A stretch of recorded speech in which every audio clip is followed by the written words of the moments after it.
بسم اللہ الرحمن الرحیم۔ السلام علیکم۔ بزم سخن میں سہیل زرار خلش کا آداب قبول کیجیے۔ دوستو، زندگی اپنے پورے ذوق و شوق اور ذوق کے ساتھ جو ہے وہ چل رہی ہے، بھاگم دوڑ مچی ہوئی ہے۔ زندگی میں اتار چڑھاؤ آ رہا ہے، اپنی اپنی ترتیب کے ساتھ لوگ اپنے اپنے کام انجام دے رہے ہیں، اور یہی کام انجام دینا جو ہے یہی اصل میں فضیلت ہے۔ اسی کو اپنے اپنے حصے کو نپٹانا جو ہے یہی اصل کام ہے۔ شاعروں اور ادیبوں نے بھی سوچا یہی ہے کہ اپنے اپنے حصے کا کام کیا جائے، اور اپنے اپنے حصے کا کام کر رہے ہیں۔ اسلام چینل اردو اور بزم سخن جو ہے وہ اس کوشش میں لگی رہتی ہے کہ وہ دور دراز سے بھی اور قریب سے بھی شعراء کو بلائے، ان کے ساتھ بات چیت کرے، ان کا کلام آپ تک پہنچے، ان کے خیالات آپ تک پہنچے۔ اس کوشش میں پچھلے ہم تقریباً 5 برس سے لگے ہوئے ہیں، اور اللہ کا شکر ہے کہ ہم اپنے کام سے مطمئن ہیں۔ جو کچھ ہم لوگوں نے کیا ہے وہ شاید بہت کچھ تو نہیں ہے، لیکن اپنے اپنے حصے کا کام کرنے کا ہم نے جو بیڑا اٹھایا تھا، جو روایت ڈالی تھی، اللہ کا شکر ہے وہ چل رہی ہے۔ آج بھی ہماری کوشش یہی ہوتی ہے کہ اچھے اچھے دوستوں سے آپ کی ملاقات کرائی جائے، اچھے اچھے شعراء کا کلام سنایا جائے، اچھی اچھی شخصیات سے ان کی زندگی کے مختلف پہلوؤں پہ بات چیت کی جائے۔ اس میں ہوتا یہ ہے کہ بہت کچھ ہمیں نیا دیکھنے کو ملتا ہے، بہت کچھ ہمیں نیا سوچنے کو ملتا ہے، بہت سے ایسے مطالب اور بہت سے ایسے مفاہیم ہمیں سمجھ میں آتے ہیں جو اس سے پہلے شاید ہم نے کبھی دیکھے بھی نہیں ہوتے، کبھی سنے بھی نہیں ہوتے۔ اور شاعری شاید اسی کا نام ہے کہ ہم اچھی سی گفتگو کریں، اچھا سا کلام سنیں اور اچھی سی بات کریں۔ آج بھی ہماری کوشش یہی ہے کہ ہم نے کچھ ایسے سرپرائز مہمانوں کو دعوت دی ہے جو ہمارے لیے بہت بڑے احترام ہم ان کا کرتے ہیں، بہت خلوص سے اپنے پروگرامز میں ہم ان کو بلاتے ہیں، بات چیت کرتے ہیں۔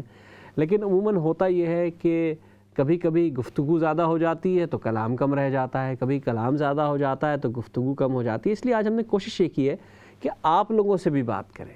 اگر آپ میں سے کوئی اپنا کلام ہمیں سنانا چاہتا ہے تو بالکل بسم اللہ، یہ پلیٹ فارم ہمیشہ سے آپ کے لیے کھلا ہے۔ اور آج اس میں ایک نئی جو امنگ اور ترنگ ہے وہ یہ ہے کہ کچھ آج آپ ایسی شاعرات کو بھی سنیں گے اس پروگرام میں جو اپنا ایک الگ مقام رکھتی ہیں، کتابوں کے حوالے سے بھی، شاعری کے حوالے سے بھی، اور آپ اپنا کلام بھی سنا سکتے ہیں۔ تو ہم محو انتظار ہیں، ہم چاہتے ہیں کہ آپ کی بھی کالز آئیں، آپ سے بھی بات چیت ہو، اور ہمارے جو مہمان شاعر ہوں گے ان سے بھی سنیں گے۔ دوستو، شاعری بہت آسان لگتی ہے لیکن ہوتی نہیں ہے، بہت مشکل کام ہے۔ جس پہ گزرتی ہے وہی جانتا ہے۔ جس کو شعر کہنے کا ڈھنگ آتا ہے وہ شعر کو پرونے کا ڈھنگ نہ جانتا ہو تو پھر بات بگڑ جاتی ہے۔ عموماً کیا ہوتا ہے کہ لوگ خیالات تو ہر کسی کے پاس مجموعہ کلام خیالوں کا مجموعہ تو ہمیشہ رہتا ہے لوگوں کے پاس، لیکن اس کو پرونے کا ڈھنگ نہیں آتا۔ کبھی کبھار یہ ہوتا ہے کہ وہ نثر کی نظر ہو جاتا ہے، اور کبھی کبھار جو ہے وہ نظم کی صورت نظر آتا ہے۔ جب نظم کی صورت نظر آتا ہے تو اس کو ہی پابند شاعری کہا جاتا ہے۔ اگر پابند شاعری ہوگی غزل کی صورت میں یا اور مختلف جو اصناف ہیں ان کی صورت میں، تو وہ ایک شاعری کا ایک ڈھنگ اور رنگ نظر آتا ہے۔ کیونکہ اگر شاعری میں آہنگ نہ ہو، موسیقی نہ ہو، تو پھر وہ شعر نہیں ہوتا، کچھ اور ہو سکتا ہے۔ تو ایک بحث یہ بھی ہے، اس پر بھی مختلف حوالوں سے مختلف چیزوں پہ مختلف لوگوں نے اپنی رائے دی ہے۔ لیکن آج ہم کوشش یہی کرتے ہیں کہ آسان شاعری دیکھیں۔ شاعری وہ ہوتی ہے جو دلوں کو چھو لے۔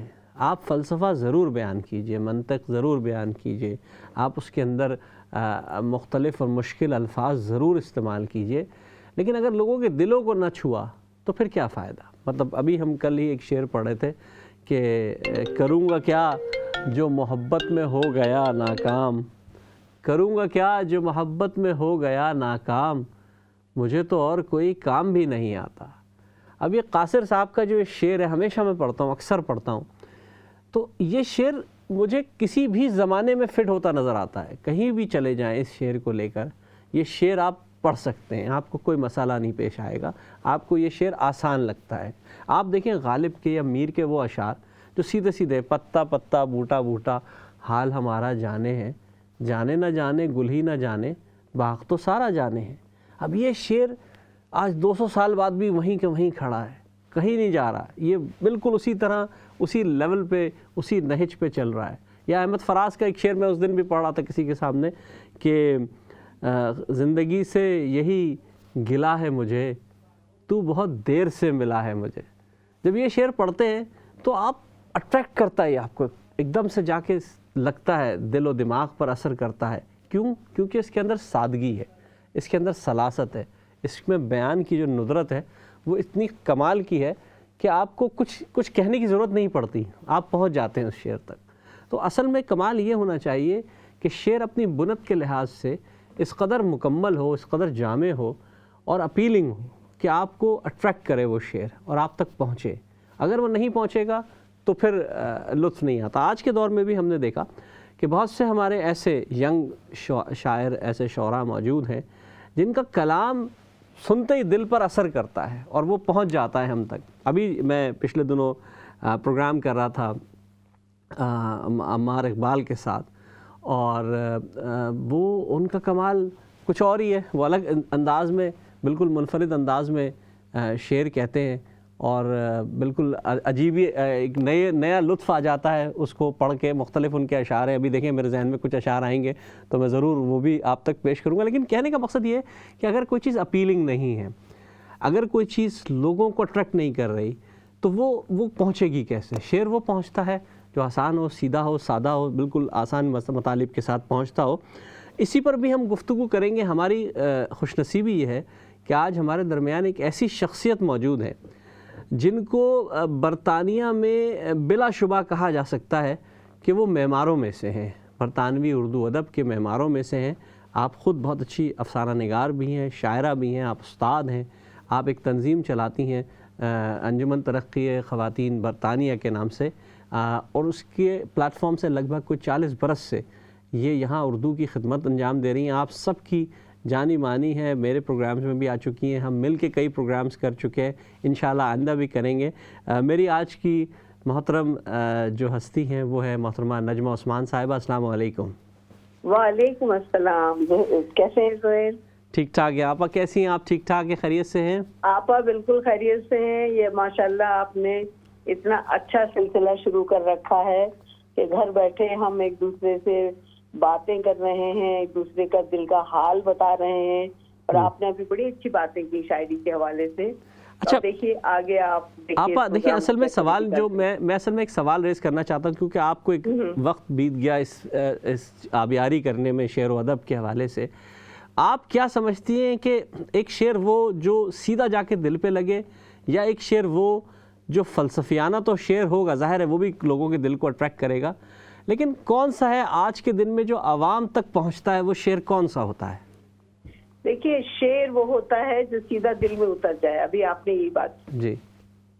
تو شعر جو ہے اس میں اگر آپ اسے گنجلک بنا دیتے ہیں، جی، اس میں اگر آپ بہت سے مشکل الفاظ لے آتے ہیں، تو آپ نے بالکل صحیح کہا کہ وہ جو عوام ہے، ایک عام آدمی جو بیٹھا ہے، وہ ایک سیدھا سادہ چاہتا ہے کہ مجھے شاعری سے لطف اندوز ہونا ہے، کوئی شعر ایسا ہو جو بس میرے دل میں کھپ جائے. تو وہ ایک آسان زبان میں، جس کا مفہوم بھی آسان ہے، زبان بھی بڑی سیدھی سادی ہے، وہ اس کی سمجھ میں آئے گا اور اس کے دل میں جا کے اتر جائے گا. لیکن اس میں اگر مشکل الفاظ ہیں تو وہ عام جو آدمی ہے اس کی سمجھ میں نہیں آئے گا، اس کو ذرا وقت لگے گا. تو یہ بات آپ نے بالکل صحیح کہ شاعری دو طرح کی ہے اصل میں، اور آپ شاعری جو ہے وہ ان لوگوں کے لیے کرتے ہیں نا جو بیٹھ کے سن رہے ہیں اس وقت، اور آپ کے اس شعر سے محظوظ ہو سکتے ہیں، اس کی لطافت کو محسوس کر سکتے ہیں.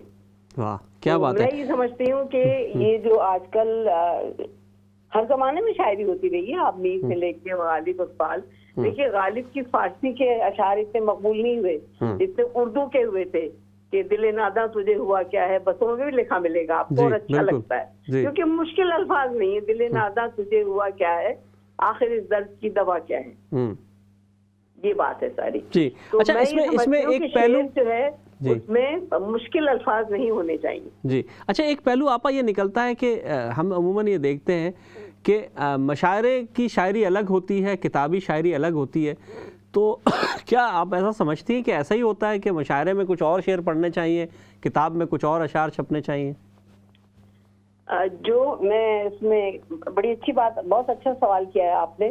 اور چونکہ میں مشاعروں میں بہت کم گئی ہوں، لیکن جو مشاعروں میں لوگ جاتے رہے ہیں، میں ان کے تاثرات آپ کو بتاتی ہوں کہ ان کا یہ کہنا ہے. میں ان کی بات کر رہی ہوں جو کہ ایک طرح سے دنیا کے ممالک میں گھومتے رہے، ہر مشاعرے میں گئے. ان کا کہنا یہ ہے کہ مشاعرے کے اگر غزل ہے تو اس میں کم از کم 2 اشعار ایسے ہونے چاہیے جو مشاعرے کی شعر ہوں.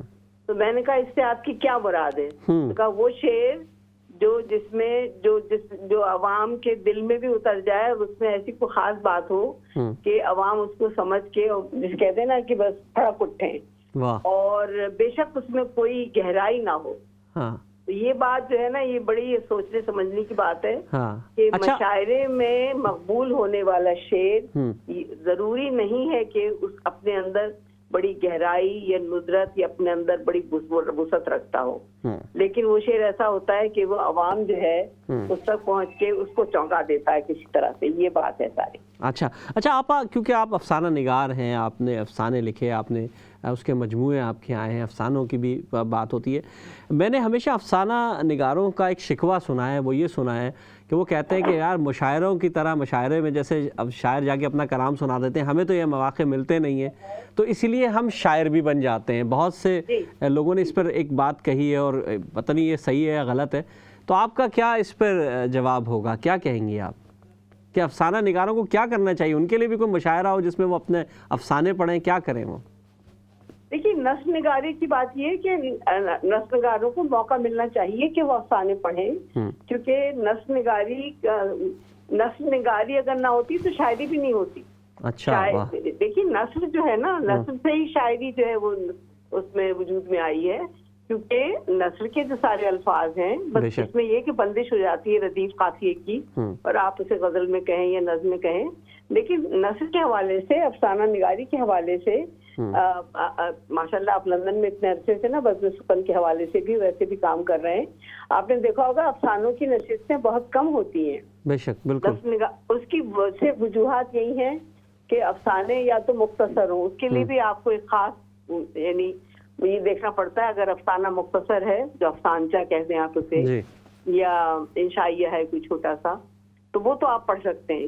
لیکن افسانے عموماً اگر ہوتے ہیں طویل، تو طویل افسانہ پڑھنے کی نہ تو گنجائش ہے اور نہ عوام کے پاس اتنا وقت ہے کہ اس کو ایبزارب کر سکیں بیٹھ کے. تو نشستیں نثر کی افسانہ نگاری کے لیے ضرور ہونی چاہیے. ہم نے رکھی ہے. آپ نے جیسا ابھی انجمن کا ہماری بتایا، انجمن ترقی اردو برائے خواتین، شام افسانہ کے عنوان سے ہم سال میں ہمیشہ ایک پروگرام رکھتے آئے ہیں، جس میں ہم افسانے منتخب کرتے ہیں. لیکن یہ کوشش رہتی ہے کہ وہ 5-6 منٹ سے زیادہ کا نہ ہو، ہے نا. پھر اس سے زیادہ جو ہے وہ لوگ جو ہیں ان کا پھر اس پہ توجہ نہیں رہتی ہے. آج کل جو ایک اور سوال اٹھتا ہے، مضامین بہت ہے، دیکھیں حالات دنیا بھر میں مخدوش ہیں، مختلف مسائل ہیں، لیکن افسانے کو جو اپیل کرتا ہے، جو مضمون، وہ تعلقات پر مبنی افسانے زیادہ مشہور ہو جاتے ہیں، یا جو گھریلو ایشوز ہیں ان کے اوپر. ایسا کیوں ہے کہ ہم جو سلگتے ہوئے مسائل ہیں ان پر افسانہ نگاری کیوں نہیں ہو رہی؟ سلگتے ہوئے مسائل پر افسانہ نگاری ہو رہی ہے، یہ بات نہیں کہ نہیں ہو رہی ہے، وہ سامنے نہیں آ رہی ہے. اچھا. وجہ اس کی سب سے بڑی وجہ یہی ہے کہ جو سلگتے ہوئے مضامین ہیں اس میں بڑی کڑوی سچائی ہے، بڑی تلخی ہے اس کے اندر. صحیح بات ہے. تو ان کو اگر آپ افسانے کی شکل میں سنانے کے لیے بیٹھیں تو اس کے لیے بڑا دل گردہ چاہیے. سنانے والے ہمت نہیں کر پا رہے، لوگ ہمت نہیں کر. اور دوسری بات میں کہنا چاہ رہی ہوں کہ یہ اس کی جو آپ نے بات کی آج مسائل کے بارے میں، تو اس پر باقاعدہ کالم یا مضامین جو ہیں وہ زیادہ لکھے جا رہے ہیں اور وہ زیادہ اپیل بھی کرتے ہیں. لیکن افسانوں میں آپ کی بات بالکل صحیح ہے کہ افسانوں میں لوگ اسے کم لے کے آ رہے ہیں، اور جو لوگ اسے لا رہے ہیں اسے پڑھنے سے ہچکچاتے ہیں. اچھا. سنانے سے ہچکچاتے ہیں. لیکن آپ دیکھیں نا، ہمارے یہاں آپ نے مسائل پہ بات کی، آپ کے افسانے ہم نے پڑھے. مجھے آپ کے افسانے پڑھ کے صحیح معنوں میں اندازہ ہوا کہ برطانیہ میں آج سے 25 سال پہلے کی کیا سچویشن تھی، کیونکہ آپ نے حالات کے مطابق جو کچھ آپ پر بیت رہی تھی اس کو کہانی کے کردار اور بدل کر آپ نے وہ اس کو افسانے میں ڈھال دیا. تو مجھے اندازہ ہوا کہ آپ تاریخ بھی لکھ رہی ہیں افسانے کے ساتھ نا. تو یہ کیوں نہیں ہو رہا, یہ تبدیلی کیوں نہیں آ رہی؟ یہ تبدیلی جو ہے وہ اس لیے نہیں آ رہی کیونکہ یہاں پر معاف کیجیے گا, لوگ جو ہیں وہ ایک تو کتابیں نہیں پڑھ رہے, پہلی چیز یہ اچھا, ہے صحیح. کتابیں نہیں پڑھ رہے, مشاہدہ موجود ہے, ہر انسان کے پاس جو ہے نا مشاہدے کی کمی نہیں ہے الحمدللہ, لیکن سوال یہ پیدا ہوتا ہے کہ اس مشاہدے سے آپ کتنا فائدہ اٹھاتے ہیں, اس کو آپ ایک شعر میں ڈھال دیتے ہیں, وہ ایک الگ بات ہو گئی. جیسے آج کل یہ آپ کرونائی اس میں آپ دیکھیں شاعری کتنی ہوئی ہے, بہت شاعری ہوئی ہے, پورے میرا خیال ہے ایک کتاب چھپ گئی کسی نے چھاپی ہے, لیکن افسانے بہت کم لکھے گئے, کہانیاں بہت کم لکھی گئی ہیں. اچھا, تو میں نے کئی کہانیاں لکھی ہیں, میں لکھ بھی رہی ہوں, اور میں ناولٹ لکھ رہی ہوں ماشاءاللہ, کیونکہ جب یہ وقت گزر جائے گا نا, یہ وقت جب گزر جائے گا, شعر آپ کسی بھی وقت کسی بھی موڈ میں کہیں بھی کہہ لیں, وہ آپ کی کیفیت طاری ہوتی ہے. اب یہ جو آپ نے ابھی حالات کی بات کی, اس میں یہ کہ جب وہ حالات گزر جاتے ہیں اس کے بعد اگر آپ بیٹھ کے اس کو لکھنا چاہیں تو اس میں وہ امپیکٹ, وہ شدت پیدا نہیں ہوتی جو اس وقت ہو رہی ہوتی ہے جب آپ اس سے گزر رہے ہوتے ہیں. تو بہت اچھا سوال ہے آپ کا, اور میں کاش ہمارے اچھا آپ کیونکہ ہمارے پاس وقت بھی کم ہے, ہم چاہیں گے کچھ مختصر آپ کا کلام بھی سنیں, لیکن ایک سوال اور کروں گا پھر چاہوں گا مختصر کلام آپ کا سنوں. آپ کیونکہ سائنس سے تعلق رکھتی ہیں, آپ نے سائنس پڑھائی ساری زندگی, سائنسی آپ استاد رہی, اس کی آپ کی تعلیم اس میں رہی, برطانیہ میں بھی آپ نے یہ پڑھایا. آپ یہ سمجھتی ہیں کہ ہمارے یہاں جو فکشن ہے, جو سائنس فکشن ہے, اس پر کام نہیں ہو رہا, ہم نہیں کچھ کر پا رہے؟ سائنس فکشن پہ کام ہوا ہے, لیکن کم اس لیے ہوا ہے کہ مطلب دیکھیں نا, بچوں کو اٹریکٹ نہیں کر رہا, نوجوانوں کو اٹریکٹ کرنے والی چیز ہوتی ہے سائنس فکشن پہ فلم بنے, افسانہ لکھا جائے, ڈرامہ ہو, ایسا کیوں نہیں ہو رہا؟ ایسا اس لیے نہیں ہو رہا کہ سائنس فکشن کو اٹریکٹ بنانے کے لیے ہمارے پاس لوگ نہیں ہیں. آپ نے ابھی بچوں کی بات کی, تو بچوں کی کہانیاں تک تو لکھ لی گئی ہیں, ماشاءاللہ لکھی جا رہی ہیں باقاعدہ, لیکن ان کہانیوں کو فکشن سے, سائنس فکشن سے جوڑنا, اس پہ کام نہیں کیا گیا ہے. اور سائنس فکشن کو زندگی سے جوڑنا وہ مجھ جیسے بہت سے افسانہ نگاروں نے کیا ہے. آپ نے دیکھا ہوگا کہ میں کیونکہ میں نے سائنس پڑھی ہے, تو میں نے کوشش کی ہے کہ سائنس کے جتنے بھی ایسی چیزیں ہیں جیسے نباتات ہیں یا اور دوسری چیزیں, ان کو میں نے زندگی سے جوڑنے کی کوشش کی. بالکل, آپ کے افسانوں میں نظر آئی یہ چیزیں, لیکن اس فلسفے کو بچوں کی سطح پہ لا کر پیش کرنا یہ ذرا مشکل کام ہے. یہ مشکل کام ہے, اس کے لیے بڑی محنت کی ضرورت ہے. بہت اچھا آپ کا سوال ہے, اور کاش اس پہ لوگ کام کر سکیں, لیکن اس کے لیے میں نے وہی کہا کہ ایک بڑی محنت کی ضرورت ہے. ایک پورا جو ہے وہ مجھے نظر نہیں آ رہا کہیں کہ اس طرح کا کوئی کام ہوا ہے اب تک. ٹھیک ہے آپا, کیونکہ ہم چاہیں گے کہ آپ سے, ہم نے افسانے پہ بہت بات ہو گئی, شاعری پہ تو کبھی بات ہوئی, لیکن ہم چاہیں گے کہ کچھ اگر منتخب کلام آپ کا ہمارے سامعین تک پہنچے تو بڑا اچھا لگے گا. میں بالکل آپ کو کلام سنا دیتی ہوں, منتخب اشعار سنا دیتی ہوں پہلے. جی بالکل, ضرور. ہاں, اور یہ ہے کہ وہ کرونا کے حساب, کبھی حوالہ کرونا کا بھی ہے, تو چلیے 2 شعر وہی پہلے اس کے سن لیجئے. کہ ہوائے بے اما کی دسترس میں جی رہی ہوں. ہاں, کیا مصرع ہے, واہ واہ واہ. ہوائے بے اما کی دسترس میں جی رہی ہوں, واہ, یہاں کچھ بھی نہیں ہے میرے بس میں جی رہی ہوں. ہائے, کیا بات ہے, واہ واہ, کیا بات ہے. اور میرے گھر کے دریچوں سے مناظر جھانکتے ہیں. ہاں, کیسا منظر کشی ہے, واہ واہ واہ. میرے گھر کے دریچوں سے مناظر جھانکتے ہیں, واہ, میں پابندے تحفظ کے قفس میں جی رہی ہوں. واہ واہ واہ واہ واہ واہ واہ, پابندے تحفظ کے قفس میں, پابندے تحفظ کے قفس میں جی رہی ہوں. اور میری دنیا, میرے بچے, میرے احباب سارے, یہ آپ سب کی نظر ہے. واہ واہ واہ واہ. میری دنیا, میرے بچے, میرے احباب سارے, میں ان کے ساتھ جینے کی ہوس میں جی رہی ہوں. ہاں, کیا بات ہے, کیا بات ہے, واہ واہ. بہت شکریہ. میں ان کے ساتھ جینے کی ہوس میں جی رہی ہوں. اور یہ شعر, 2 شعر اور ہیں غزل کے, آپ کو پسند ہے. جی. زخم بھر جائیں گے اور وقت گزر جائے گا. زخم بھر جائیں گے اور وقت گزر جائے گا, دل آشفتہ بتا دے تو کدھر جائے گا. واہ واہ واہ, دل آشفتہ بتا دے تو کدھر جائے گا. زخم بھر جائیں گے اور وقت گزر جائے گا, دل آشفتہ بتا دے تو کدھر جائے گا. اور یہ شعر کے